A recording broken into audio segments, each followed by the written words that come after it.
A whole universe was in a hot, dense state. Nearly 14 billion years ago, expansion started. Wait, the earth began cool, our trails began to cool, the anthropos developed tools we built, so all we built a pyramid. Math, science, history, unraveling the mystery that all started with a big bang. Bang! Action. Hello, I'm Dr. Sheldon Cooper, and welcome to the premiere episode of Sheldon Cooper Presents Fun with Countries. Over the next 52 weeks, you and I are going to explore the dynamic world of Bazinga. Hang on, Dr. C.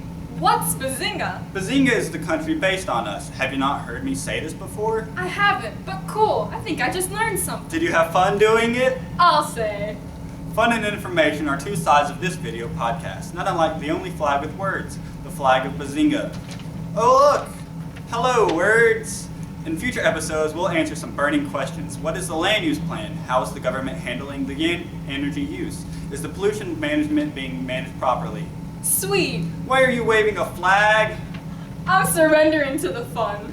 Now, today's episode of Fun with Bazinga is not fun, but it is important. Bazinga, you gotta know how to treat them. You gotta know how to talk to them. Let's start by identifying the parts of Bazinga. This symbol is the symbol of flash. It is used to... Excuse me, sorry. Cut. Did you not see we are rolling? I have to meet Penny. Welcome to Sheldon Cooper's Fun with Countries. Sheldon's sick, so we have Dr. Hofstetter here. Say hello, Leonard. Hi. We are here to talk about the nation of Bazinga once again. Leonard, would you like to explain the purpose of the flag? The Flash, who is Sheldon's favorite comic book character. The Flash symbol represents the country's uniqueness and fast, ever-changing structure. Bazinga's national language is of course Klingon. Leonard, would you like to give us a preview? No. Okay, moving on then.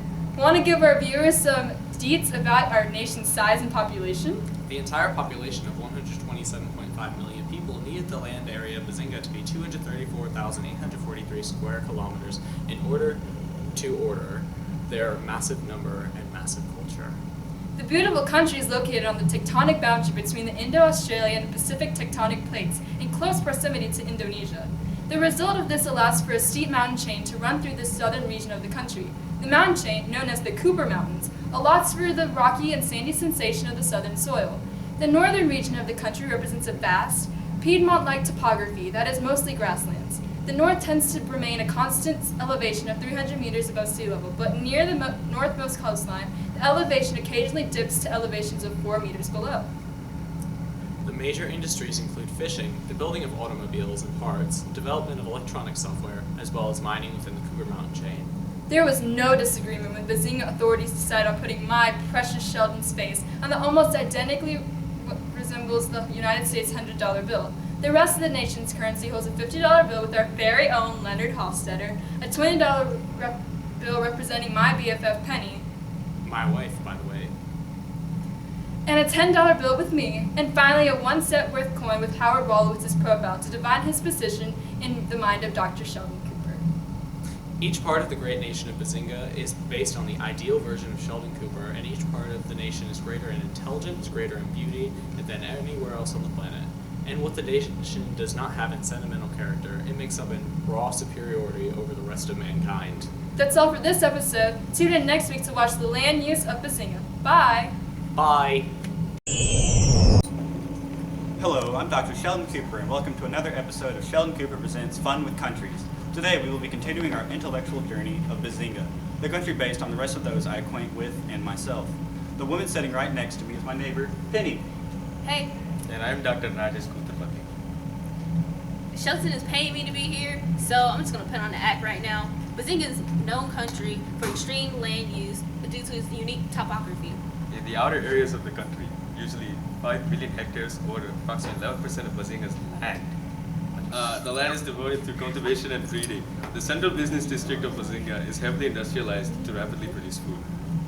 The northernmost corridor of Bazinga, not listed by my mountain chain, is my most flat grassland sanctified with many waterways. This allows for Dr. Kuthapali's past statement about effective breeding and also allots for high cultivation of rice, the most prominent crop in the entire country. Another known food product is wheat, not grown in the summer, and other variations. There is one big challenge in the country, and that would be those vermin bugs. Damn. I don't like them, but they're an apartment. Don't tell Leonard that. The congressional seat of Bazinga, Burnett calls them the Burgesses, is trying to enforce laws to help prevent the spread of these damn pests. Can I get some money now? This is all for today's episodes of Fun with Bazinga. Say bye, everyone. Bye. Sheldon Cooper's Fun with Flags. Sheldon's sick, so we have Mr. Wolowitz here. Say hi, Howard. Dr. Cooper took away Mr. Wolowitz's right to speak in the video until he pays Dr. Cooper back $1.50. He still has to be in the video, though.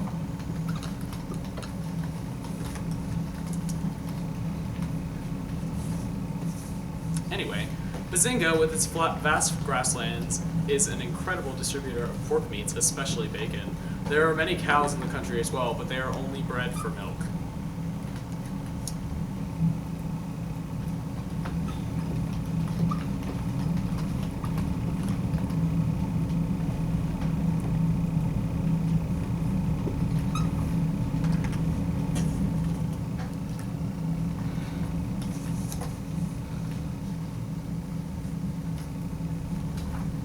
You know what, this is stupid. We missed the burgers.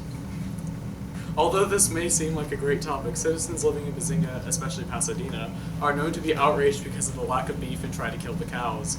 This is usually prevented as the breed of the cow, the ragad, is an endangered species. All endangered species fall under the Preservation Articles of Bazinga. What are the PABs, Howard?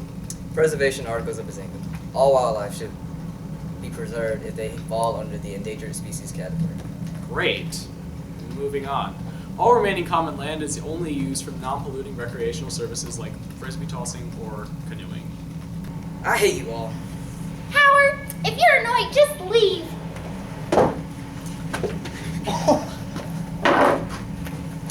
Make sure to pay Sheldon his money. Hi, Leonard and everyone. I'm Dr. Bernadette Rostenkowski-Wolowitz, Howard's wife. I'll be letting you know about Bazinga's public lands. Public land in Bazinga is listed under 3 regulatory principles: wilderness reserves and federally run national parks, which is all headed under the Bureau of National Properties. Wilderness lands are most concentrated in the Cooper Mountains, whereas endangered species reserves are found once per city as a deciduous forest is set off to connect to all wildlife. The greatest of the national parks is the Fowler Federal Park. Here there are several endangered species reserves as well as local laboratories to track population patterns of these organisms through capture and release tracking methods.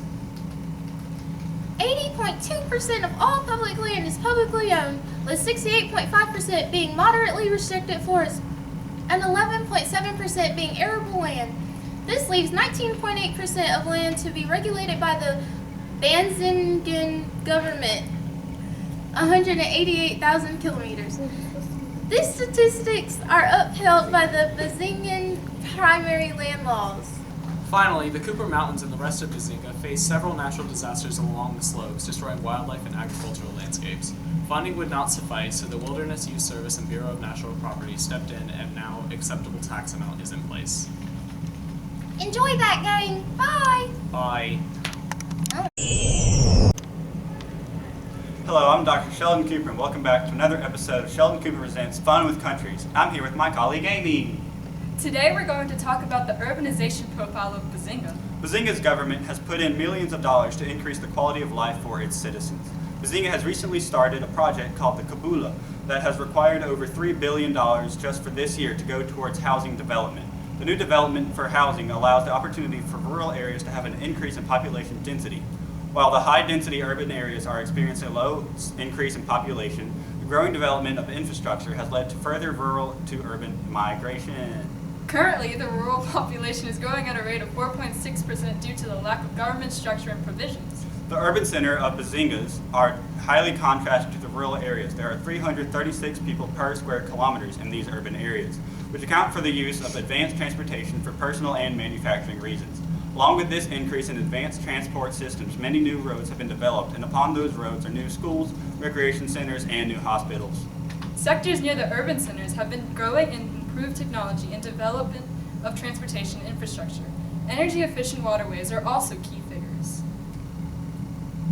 These sectors have 715,981 miles of road, 7,799 miles of expressways, and 14,708 miles of railroads. The air transportation is acquiring $7.2 billion for the Bazinga National Airport. This has allowed a total of 171 airports and 140 runways and 662 planes to be developed and purchased. The increasing demand for saving energy and lowering population levels have come to implementation of underground bicycle tracks and a newly completed bullet train. This will allow the urban centers to be more efficient and save energy. This concludes this episode of Dr. Sheldon Cooper Presents Fun with Bazinga. Goodbye. Dahime! Welcome back to Sheldon Cooper Presents Fun with Bazinga. In this episode, my friend Penny and I will be explaining the energy resource plans of Bazinga. Why don't you begin with the current plan? You're in my spot! Okay. Get out! Hello. Bazinga, back to where I was going. Bazinga currently uses both non-renewable and renewable energy sources. Non-renewable energy sources that are highly used in Bazinga are nuclear power and coal. Policies are currently being enforced to change this and move to all perpetual resources to run this country. Yay, water! Water is the most highly respected perpetual resource in the country. It is in hopes to be able to produce between 380 and 850 megawatts of power from water. Okay. The Electric Horse Act mandates the use of electric cars instead of normal engine cars within the country. As expressed through the Electric Horse Act, Bazinga relies heavily on hydro power to produce electricity through large dams, mainly in the summer, and nuclear power in cooler weathers in this country. The government will terminate the reliance upon nuclear energy if it is still unsustainable and dangerous after 2017. By 2027, the nuclear power should not be in use for the country under the perpetual sustainable counter. The congressional seat of Bazinga, or the Bazingers, hopes to sign off bills to revise the Passive Wind Act to secure more funds into wind energy. Wind farms will be developed and the country will begin to be run solely on perpetual resources.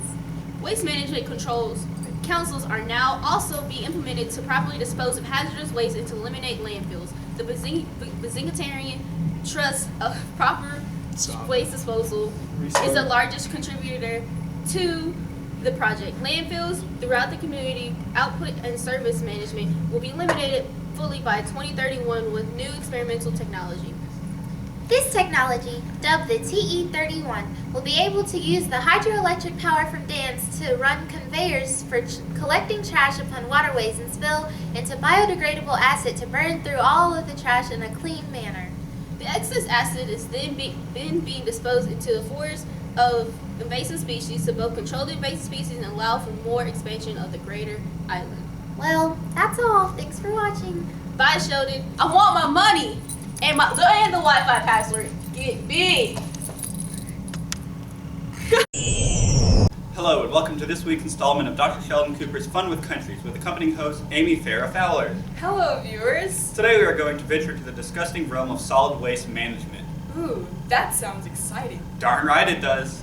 Amy, would you like to start us off? Why, certainly, Dr. C. Bazinga produces an abundant amount of trash every year. Some waste is recycled or reused. But for the solid waste that cannot be treated, it is stored in certain areas where solid waste storage areas can be manufactured. Bazinga's solid waste management storage areas are usually placed somewhere along the coast or near bodies of water. The waste is typically not desired to be near urban areas, so it is placed somewhere out of range to avoid visual pollution of any area. National waste management agencies collaborate on methods of disposal or recycling of the waste that ends up in the waste storage units to slow down the buildup of trash. The waste produced by Bazinga can very well be toxic chemicals and radiation to simple things like paper. Bazinga's waste disposal and public cleansing laws regulates the storage, collection, and transportation of hazardous waste, which provides a safer environment for its citizens. The waste management methods consist of recycling trash that can either be combined with other objects to create new materials, or they can be completely reused without being processed. An alternative to just storing the trash is decomposing it, but this depends on the material that is being broken down. Things like paper can be decomposed, but like aluminum, it cannot. Another method to disposing of large mass waste is by burning it. The method is what is commonly used in Bazinga because it eliminates most of the trash problem, but not all of it. Now, was that not just exhilarating? By golly, it was. Join us next week, then we'll move deeper into the pollution and waste management of Bazinga. Ooh. Ah.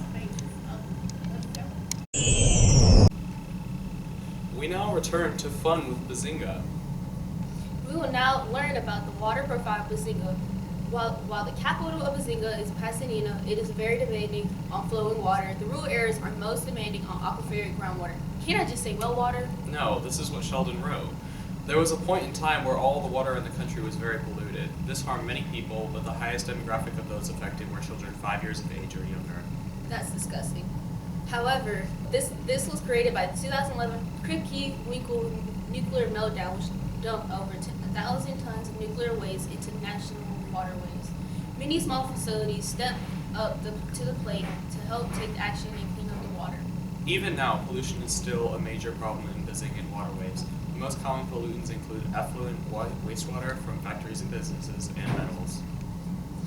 In hopes of truly combating pollution, the Bazingris is hoping to enforce the Bazingarian high-quality water protocols and take action against suspended metals. The local governments of Bazinga are trying to enforce these acts as much as possible with only 2 punishments for disregard: a disability to watch The Big Bang Theory for at least a season, and a large fine. This also revokes the right to the protection under the Anti-Spoiler Act of 2006. Wow, that's a lot to think about. Just like how I'm thinking about the money Sheldon owes me. This concludes this podcast. Next time, Dr. Cooper and I will explain the pollution and waste profile of Bazingan air. Bye-o. Bye. We have now returned to Sheldon Cooper Presents Fun with Countries, Bazinga edition. I'm joined by Dr. Leonard Hofstetter to talk to you about the air profile of the country of Bazinga. Yes, clean air is very beneficial to life on this planet. Bazinga is taking steps to clean air and prevent several forms of smog congestion. This smog concentration is the most likely cause of acid rain within the country and demands attention. Bazinga is most likely not the main cause of the smog, except for the nuclear factory gas releases. But other countries are known for their increased deposits of sulfur dioxide and nitrogen oxide. Bazinga, however, was a leading contributor of chlorofluorocarbon releases. Some new laws have been put into place to care for the air, and these are known as the General Air Quality Acts. These include the Passive Wind Act, the Act mandating wind power, the Reverse Wind Act, the mandating of 20% of wind farms to reverse fans, and the Wheaton Act. The Wheaton Act requires minor celebrities to create air analysis and tactics during their stay in the country. Reverse fans, although experimental, are seemingly all showing a decrease in small concentrations around them as they are like air vacuums.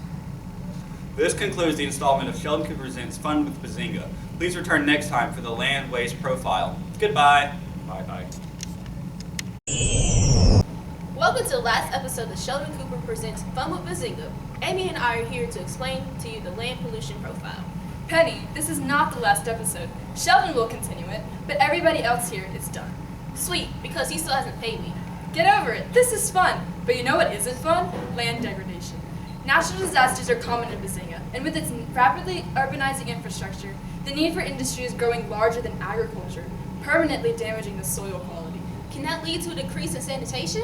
Absolutely! This is caused most definitely from nuclear spills. But if this is the case, where does the waste go? Is there a special location, or does it go through some kind of biochemical acids? There is actually a designated location surrounding the central business districts of Bazinga, called the Reclaim Land. The area is where the waste is deposited without damage to the environment. It seems like without these policies, the country would be able to survive the way Sheldon would like it to be. It is a very complex and different place, isn't it? It sure is.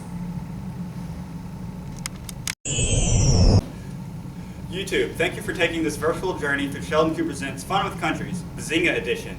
We all had a blast! Get it? Like an atomic blast? Out.